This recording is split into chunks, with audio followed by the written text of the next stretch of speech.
အားလုံးမင်္ဂလာပါဒီကနေ့ကချမ်းသာတဲ့လူတစ်ယောက်ဖြစ်လာတဲ့အချက်ခုနှစ်ချက်ကိုပြောပြသွားပါမယ်ကျမတို့လူတိုင်းကတိတ်ကိုချမ်းသာခြင်းတဲ့လူတွေပဲမချမ်းသာခြင်းတဲ့လူဆိုတာမရှိဘူးငွေဆိုတာမရှိခြင်းတဲ့လူမရှိဘူးလူတိုင်းကငွေရှိခြင်းတဲ့လူတိုင်းကငွေရေးကြေးရေးချမ်းသာခြင်းတဲ့လူတွေပဲ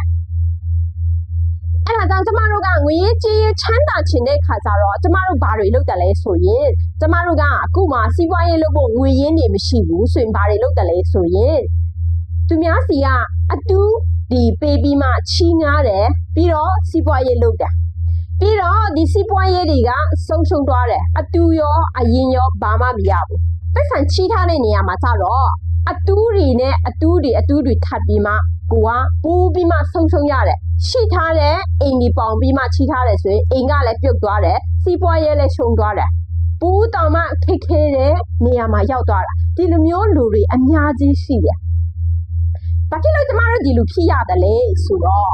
ကျမတို့မှာဒီငွေရေးကြေးရေးဆိုတာရှိချင်းနဲ့ချမ်းသာခြင်းနဲ့ဆိုတာပဲကျမတို့သိတယ်ဒီငွေရဲ့အကြောင်းကိုကျမတို့ကတီချာမှမလေ့လာခဲ့တာတီချာမှမသိခဲ့တာဒါကြောင့်မို့ကျမတို့ဒီငွေကိုရချင်တယ်ဆိုရင်ဒီငွေရဲ့အကြောင်းကိုတီချာနားလည်မှကိုကျမတို့ကချမ်းသာလာမှာဖြစ်ပါတယ်ဒီငွေအကြောင်းကိုတီချာမသိဘူးဆိုရင်ကျမတို့ငွေချမ်းသာလာဖို့မဖြစ်နိုင်ဘူးဒါကြောင့်မို့ကျမတို့လူတိုင်းငွေကိုရချင်တဲ့အတွက်ကြောင့်မို့လူတိုင်းငွေရေးကြေးရေးရဲ့အကျိုးအကြောင်းတွေကိုကျမတို့ကလေ့လာရမှာဖြစ်ပါတယ်ကျမတို့ကချမ်းသာဖို့ဆိုရင်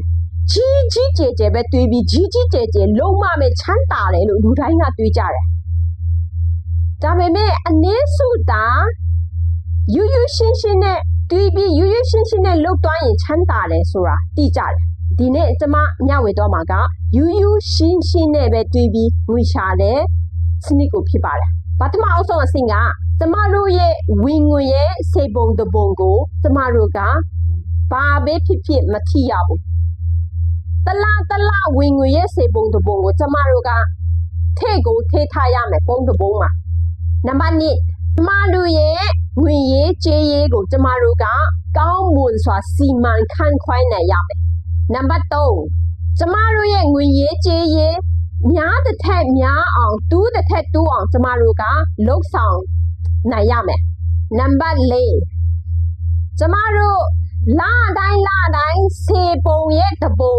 စုထားတဲ့ငွေကိုကျမတို့မဆုံးရှုံးသွားအောင်ကျမတို့ကထိန်းသိမ်းထားနိုင်ရမယ်ဒီငွေတူးပွားအောင်လုပ်နိုင်စွမ်းရှိရမယ်ဒီငွေကို